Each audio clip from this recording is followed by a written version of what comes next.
Hey guys, how are you all? I hope you are doing great. So welcome to another vlog of Saving Sky Francis, the designer's destination. Okay guys, so म दार्जिलिङ आएको छु. So Darjeeling आउँदा चाहिँ I thought to make one vlog for you. तपाईलाई दार्जिलिङ घुमाउनको लागि. Okay, so दार्जिलिङमा के छ, कहाँ के छ भनेर तपाईलाई म बजार चाहिँ आज म देखाउँछु. अनि आजको दिन पनि एकदमै राम्रो छ. सो भिडियोलाई सुरुदेखि अन्तिमसम्म हेर्नु होला. अनि if you haven't subscribed my channel, then do subscribe, like, share and comment. So guys, now without any ado, let's get started.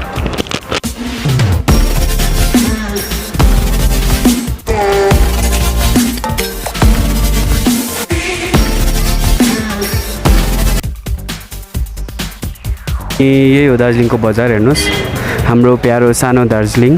Okay, अनि यतापट्टिको चाहिँ यसलाई चाहिँ भन्छ हामी न्यू सुपर मार्केट. अनि म अहिले जहाँ उभिरहेको छु त्यो चाहिँ हो old super market. Okay, so यो चाहिँ दार्जिलिङको मेन स्ट्यान्ड हो. हेर्नुस् आज दिन यस्तो राम्रो छ guys, it's so sunny day today. So म दार्जिलिङ आएको छु अहिले चाहिँ. सो दार्जिलिङ आउँदा चाहिँ मैले सोचेँ कि आई सुड मेक भ्लग जस्तो लाग्यो. सो त्यसैले मैले यो बनाएर देखाएको. ओके, सो गाइज यो भिडियोलाई पुरै सुरुदेखि अन्तिमसम्म हेर्नु होला. अनि if you haven't subscribe my channel then do subscribe, like, share and comment. So now guys अझै म तपाईँलाई देखाउँछु. So let's go.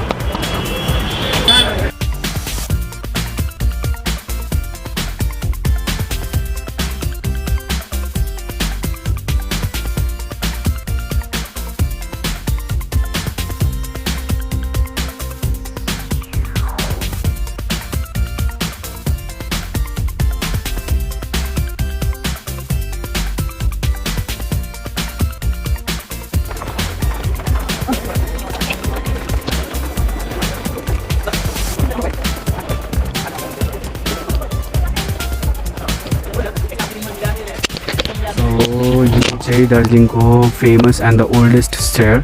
This is called साठी सिडी. यहाँ 60वटा सिडी छ. सो त्यसैले यसलाई हामी साठी सिडी भन्छौँ. ओके, सो यो चाहिँ दार्जिलिङको सबभन्दा पुरानो सिडी हो.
Okay guys, so finally I am in Chaurasta. Okay, this place is very famous in Darjeeling and this is tourist spot place. Okay, यहाँ चाहिँ टुरिस्ट अनि यहाँ चाहिँ स्पेशली यहाँ चाहिँ गाडी कुदाउनु पाउँदैन. ओके, सो तपाईले यसरी नै यो मान्छेले जस्तो गरिरहेछ यो अंकलले त्यसरी नै तपाईले गाडी तपाईको बाइक स्कुटी छ भने यसरी नै तपाईले हातले दोराएर लानुपर्छ. ओके, यहाँनिर कुनै गाडीहरु चलाउन अलाउड छैन अनि यहाँनिर खाली मान्छेहरु एकदम रिल्याक्स गर्न प्रोग्राम हेर्न यहाँनिर कन्सर्टहरु हुन्छ. यहाँ ठुलठुलो यहाँनिर स्टेज देख्नुभयो तपाईले. सो यो चाहिँ हो चौरास्ता. ओके, सो यहाँ हेर्नुस् मान्छेहरु यसरी बसिरहेका छन्, आउँछन् बस्छन् चिया खान्छन् हैन अनि रमाइलो रमिताहरु हेर्छन् अनि घर जान्छन्. ओके, अनि अहिले टुरिस्ट पनि छ दार्जिलिङमा. ओके, सो हेर्नुस् गाइज यो चाहिँ हो चौरास्ता.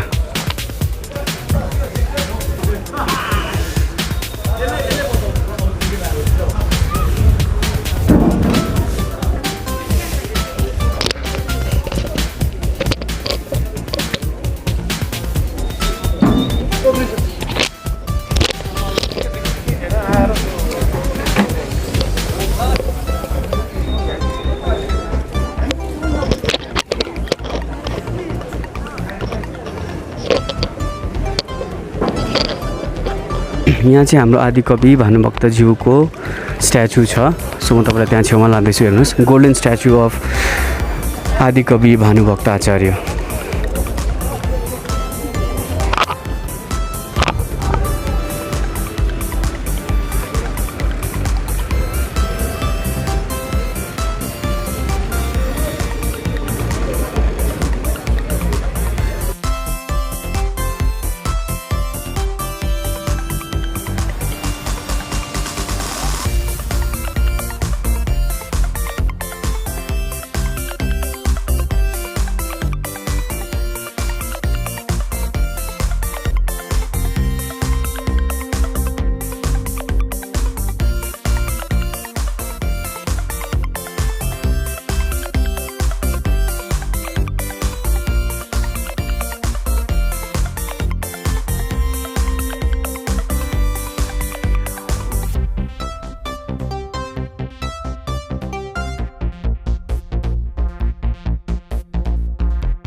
ओके गाइज, सो यो थियो आजको भिडियो, यो थियो मेरो आजको भ्लग. ओके, यो जस्ट पार्ट 1 हो, म चाहिँ पार्ट 2 पार्ट 3 पनि ल्याउँछु.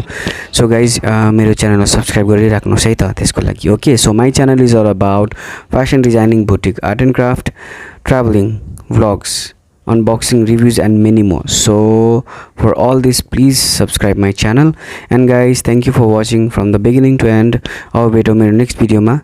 अनि तपाईँ के को भिडियो हेर्न चाहन्छ मलाई प्लिज कमेन्ट गर्नुहोस्. So thank you so much for your love and support. So now bye guys.